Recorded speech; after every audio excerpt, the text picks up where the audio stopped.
I told you when you walked in, I watched the clip of you doing Ligeti's, the performance where you're conducting. Right, Mysteries of the Macabre. Amazing, amazing. Now, I was trying to understand how this is possible. What's the hardest part for you? Well, that particular piece is the piece that I started with as a conductor, and it's a crazy piece about control. So it was perfect because I was playing the chief of the secret police, and I basically, I was singing my part, but I was also controlling the orchestra as conductor at the same time. So theatrically, it worked really well. But, a lot of that's kind of a special event now for me. But the normal sing conducting is like, more normal repertoire, like, Mozart and so on. Yeah. And, I suppose when I started, I was pretty scared. And it was a very humbling experience to start conducting. And now it's starting to feel more and more natural. It's been 4 or 5 years, and it's becoming really a big part of me. Is keeping sort of the tempo and the precision in mind while you're doing this big performance, is that the hardest part?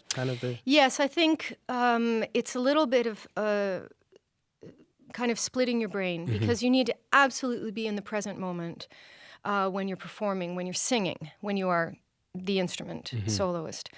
But when you're conducting, you need to be slightly ahead. So I have to do a little bit of a brain split to be always on top of what's happening next, but in the moment when I'm singing as well. Why did you want to do this? Well, I love taking risks. As a performer, I've chosen a very, let's say, crazy path. I'm really committed to the music of our time, what composers are writing now. Mozart and Handel had their singers who premiered their pieces at that time. And our composers in the 20th and 21st century also need their performers who are going to premiere their works. So I'm one of those people. And the conducting, it had been suggested to me by several colleagues over the years. Oh, you should think about conducting. You sing like a conductor. I kept hearing that. You sing like a conductor. And I thought, what does that mean? And they would say, well, you just, without using your hands, you're just you're indicating to the orchestra and to the conductor beside you exactly how you want it to go. Why don't you try doing it yourself? So I thought, okay, I'm going to try. That's all I was prepared to do was try. And out of that debut, we're here today. So it was a natural fit, and also you have this penchant for risk-taking. You've said that this is like walking on virgin snow. Yeah. What is it that's so appealing to you about uncharted territory? Well, it's very Canadian, isn't it? Breaking your own path, building your own house, clearing your own land. This is something that feels very good to me. I think if I had to fit into someone else's footprints in the snow, it wouldn't be right for me. They might be too far apart. They might be too small. They might be too big. But this is kind of, this is me, and I think there's qualities of leadership. I'm also kind of bossy in a good way, but I also love to collaborate. And I think my medium is the music. I'm absolutely passionate about music, all styles of music, but particularly classical music. So for me, it's like the way to go. I want to talk to you some more about challenging conventions, but first, what drew you to opera in the first place? You grew up in Waverly, Nova Scotia. What drew you to opera in the first place? Well, we had fantastic music programs in my schools. In my elementary school, Hope McEwen, or now Hope Moen, was just unbelievable teacher. And then in high school, we also had an amazing music program run by Ron Murphy, and we were traveling all over the country, performing as our high school band, jazz band and jazz choir and normal, school band. And that's where it all started. That's what got me into music. It didn't matter what kind of music. I hadn't really seen opera, as a kid. It wasn't until I came to Toronto when I was 17, and then my eyes opened, and I started to go to Toronto Symphony concerts. I went to Canadian Opera Company performances, and I thought, this could be something for me, because it uses text. You get to act. You get to dress up and wear costumes. You get to play a role, and I thought, okay, this is where I want to go. Mm-hmm.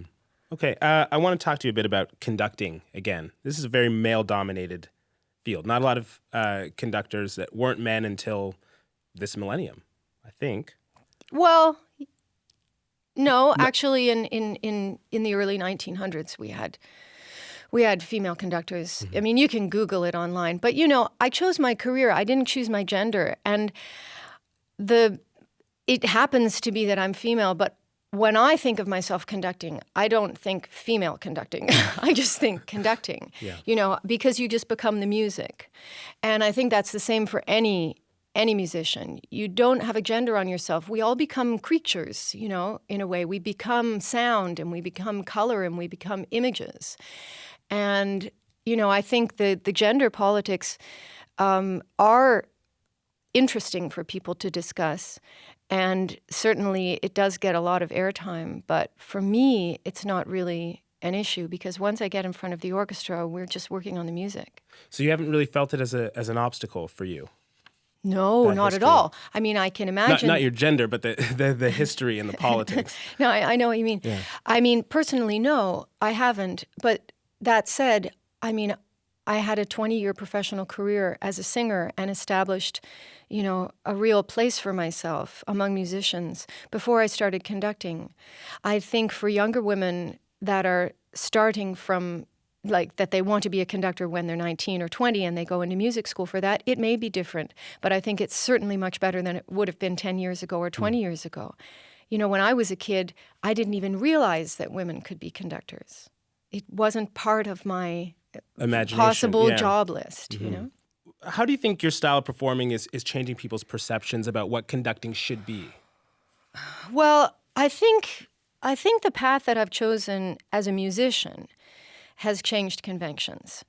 I think this is because I am absolutely passionate about the repertoire that I've chosen, and even if it's hard repertoire for audiences, perhaps, or they think it might be hard, because I'm so passionate about it, I come out and I sing a very difficult contemporary piece, and they're not sitting there thinking that they're having an intellectual experience. They're having a dramatic and emotional experience, which is, I think, what all music should be giving. So, and as far as having moved into the conducting path, I mean, a lot of musicians move from their instrument into conducting. Peter Ungian did this. He was a violinist with Tokyo String Quartet and then made the transition into conducting. Pinka Zukerman did the same, Daniel Barenboim, from piano into conducting. And Zukerman and Barenboim still play their main instrument. So I'm doing the same thing. The difference is that I'm a singer. And this is a less common transition.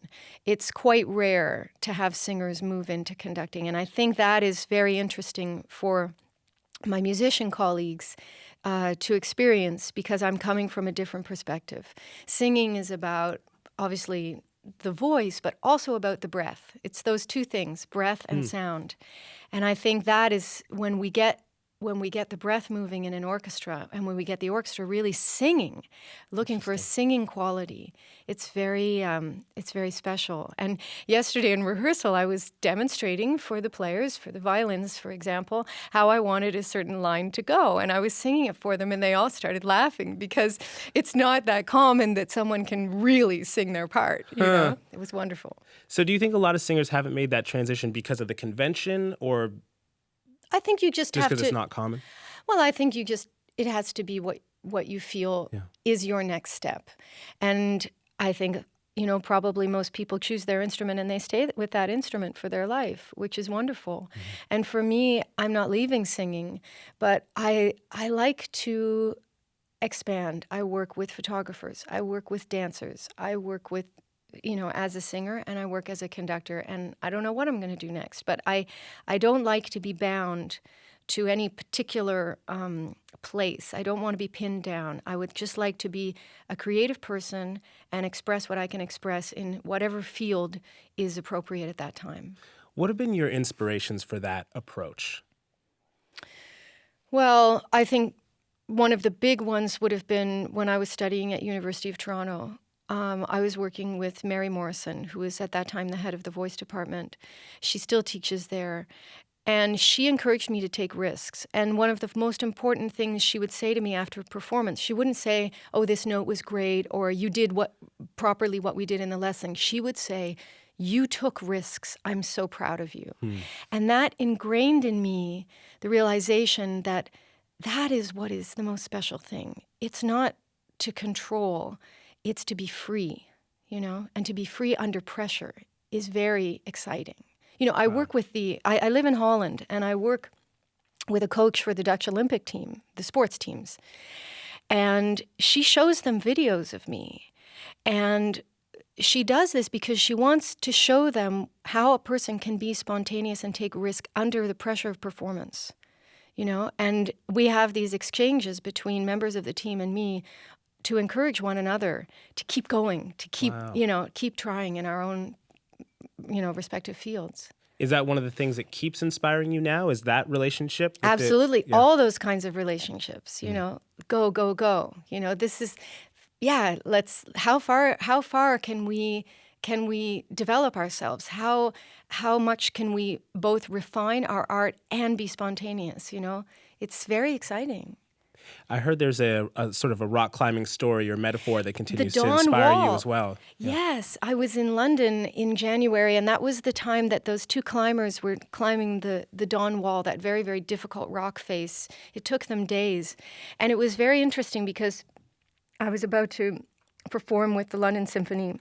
I was with a conductor. I was with Simon Rattle. And I was in the taxi on the way to the concert, and these two guys had finished, and they were talking about the risk-taking and how they hoped that their achievement would inspire others to find their own Dawn Wall. And I thought, exactly. We all do what we do, and some of us are in the public eye more than others. Certainly people in sports absolutely are, but musicians as well. And I think when the audience is sitting, listening, and watching, it will inspire them, the music in the moment. Hopefully they will love it. But I think it will also inspire them to go back to their own lives and to move forward in perhaps a slightly new way than they would have previously imagined. I definitely think that's one of the great things live performance can offer. Absolutely. People. Thank you so much, Barbara. It's been my pleasure. Thank you.